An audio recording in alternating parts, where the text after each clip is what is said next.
En este vídeo te quiero mostrar la diferencia entre intensidad e intensidad. Cosas muy distintas en HIIT que no tienen nada que ver la una con la otra.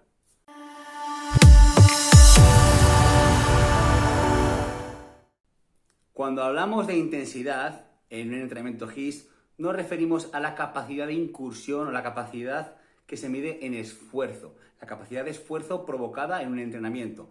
Esto queda y dista mucho de lo que sería la intensidad aplicada en cuanto a un porcentaje de la carga del peso que mueves. Me explico.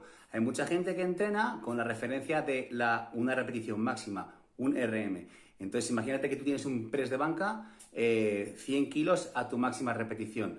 Y para mucha gente, la interpretación de intensidad sería trabajar por encima del 80-90% de esa carga a una RM para ejecutar ese ejercicio. En HIIT las cosas son distintas. En HIIT lo que valoramos es la percepción del esfuerzo. Relacionamos la intensidad con la percepción del esfuerzo. Y podrías trabajar de forma muy intensa sin necesidad de acudir a pesos tan altos, aunque sí que es cierto que hay contextos en los que se puede trabajar con esos porcentajes aproximadamente. De hecho, yo particularmente, que ahora mismo pues tengo una condición saludable a nivel articular, me considero que estoy bastante bien, puedo trabajar con cargas en torno al 70% de lo que supuestamente, 70-80% de lo que sería esa famosa 1RM, aunque es cierto que hace muchísimo tiempo que no hago ese cálculo, porque lo estimo peligroso y lesivo. El aplicar una fuerza tan extrema en una sola repetición, pues bueno, puede tener sus ventajas para aquellos que practiquen powerlifting, halterofilia o un deporte similar, pero para mí pues queda fuera de la ecuación porque me supondría asumir un riesgo que ahora mismo creo que no me interesa. Con lo cual, trabajamos en HIIT siempre con tools, con trabajo hasta el fallo muscular. El fallo muscular sería nuestra referencia máxima, o sea, el punto máximo al que tenemos que llegar, y la intensidad alta, la intensidad en nuestro tipo de entrenamiento, sería esa percepción de esfuerzo que tú tienes hasta que llegas a ese máximo en el que ya no puedes seguir moviendo la carga, ¿ok? ¿Cómo la medimos también en cuanto a la intensidad? También la intensidad puede ser la acumulación de fatiga durante el entrenamiento. Tú puedes hacer un entrenamiento HIIT en el que podrías guardar poco espacio de recuperación entre ejercicios y la acumulación de lactato y la acumulación de fatiga y la respiración acelerada de no llegar, por ejemplo, a abastecer a todos los músculos porque tu condición física no es la óptima o porque estás dándole mucha caña en ese ejercicio en ese momento, pues sería que también aumentara la intensidad. ¿Pero qué ocurriría aquí? Podría ocurrir lo siguiente, que una persona fuera muy rápido entre ejercicios, esa intensidad metabólica de acumulación de residuos, de lactato, de respiración acumulada, hiciera que llegara con poca capacidad respiratoria al siguiente ejercicio y no aplicara la intensidad adecuada, pero esta vez intensidad refiriéndose a la capacidad de mover la carga e intensidad en cuanto a la capacidad de esfuerzo de mover esa carga, pero que vendría, digamos, mermada porque está con una insuficiencia respiratoria, entre comillas. A ver si me explico.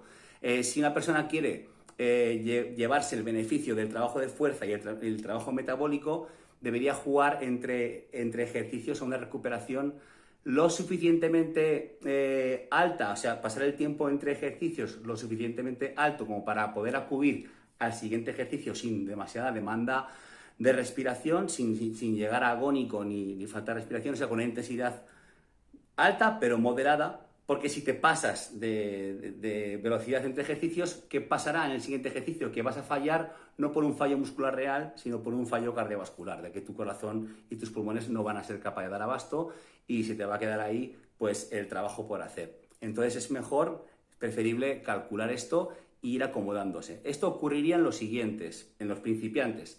Las personas que empiezan a trabajar con HIIT, por ejemplo, deberían tomar aliento suficiente para enfrentarse al siguiente ejercicio con energía suficiente como para que el fallo muscular y la intensidad que apliquen venga más precedida por ese peso que han movido y la carga al fallo en ese ejercicio que por la acumulación de fatiga y de intensidad durante todo el entrenamiento.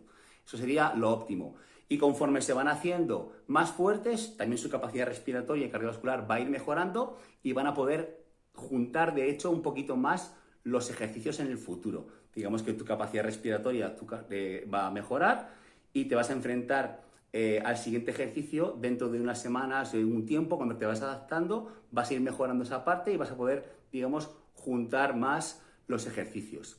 También es cierto que quizás para las personas que quieran obtener más masa muscular, o mejor dicho, acentuar acentuar el trabajo de fuerza, porque luego la masa muscular va muy unido a la genética y al estilo de vida, alimentación y demás. Sabes que hay muchos factores que influyen en esto, pero bueno, sobre todo si quisieras aumentar el daño, el estrés mecánico, lo que sería el daño mecánico, entonces lo que haríamos sería reducir al máximo la parte metabólica sin pasarnos, no vamos a pegarnos 5 minutos o 6 entre ejercicios, pero igual hay personas que trabajan con unos pesos muy elevados, igual hasta 2 minutos, 3 incluso podrían ser necesarios para pasar de ejercicio en ejercicio. Pero lo óptimo para sumar la intensidad de esfuerzo de una carga que mueves y la intensidad de esfuerzo acumulado en el entrenamiento, lo ideal para llevarte beneficio de ambos, de la parte metabólica y de la parte mecánica, sería jugar a algo intermedio. ¿Cuánto vendría a ser? Pues en personas avanzadas aproximadamente entre 10-30 segundos entre máquina y máquina, y si quisieras fomentar más la parte mecánica, pues vete a minuto y medio, incluso 2 minutos. Pero ya casi más de 2 minutos, para gente experta que se ha recuperado bien de un ejercicio a otro, sería bajar demasiado la intensidad en la parte metabólica, en la parte de acumulación de residuos y en la parte de lo que sería un gasto cardiovascular por el trabajo acumulado. ¿Ok? Y recordad siempre, la intensidad en HIIT la medimos en cuanto a eso, a la percepción de esfuerzo. Percepción de esfuerzo que puede ser con carga, con acumulación de trabajo, pero no tiene nada que ver con mover un peso muy elevado, con mover el peso en zona de riesgo o con trabajar al máximo de posibilidades o por encima de tus posibilidades, comprometiendo tus articulaciones. Porque recordar que movemos el peso despacio, recordar que lo hacemos con el fin de proteger la articulación, y cuando movemos el peso deprisa, porque sí que movemos, o mejor dicho, tenemos la intención en HIIT de mover el peso muy deprisa, es cuando nos acercamos al fallo muscular, que es el momento más intenso del entrenamiento. Ese fallo muscular viene precedido por unas repeticiones antes, un tiempo antes en que aquello se va complicando, que el peso se mueve más despacio porque ya no tienes capacidad ni siquiera de moverlo voluntariamente lento, sino que ya se te apodera el peso. Y esa es la parte más intensa de cada serie que haces en HIIT, y ahí es donde deberías empezar a implicar tú la voluntariedad de mover el peso más deprisa. Aquí, ir más deprisa no se va a traducir en mover el peso más rápido, porque en principio, si la fatiga es la adecuada y la intensidad de nuevo es alta, tus músculos están ya a punto de fatigarse y entonces verás que el peso se sigue moviendo despacio, incluso más despacio, porque estás llegando al verdadero fallo muscular, a la intensidad que provocamos en HIIT. Intensidad controlada y segura. Y ya sabes, si quieres saber más información sobre el método HIIT, sobre cómo respirar, sobre cómo mover tu carga, cómo hacer todo esto, suscríbete a mi canal, dale aquí a la campanita, o si eres de Instagram, pues le das un like, me buscas como KMHIIT y puedes ver estos vídeos y informarte de más cositas y tendencias en nutrición, en hábitos saludables y entrenamiento HIIT.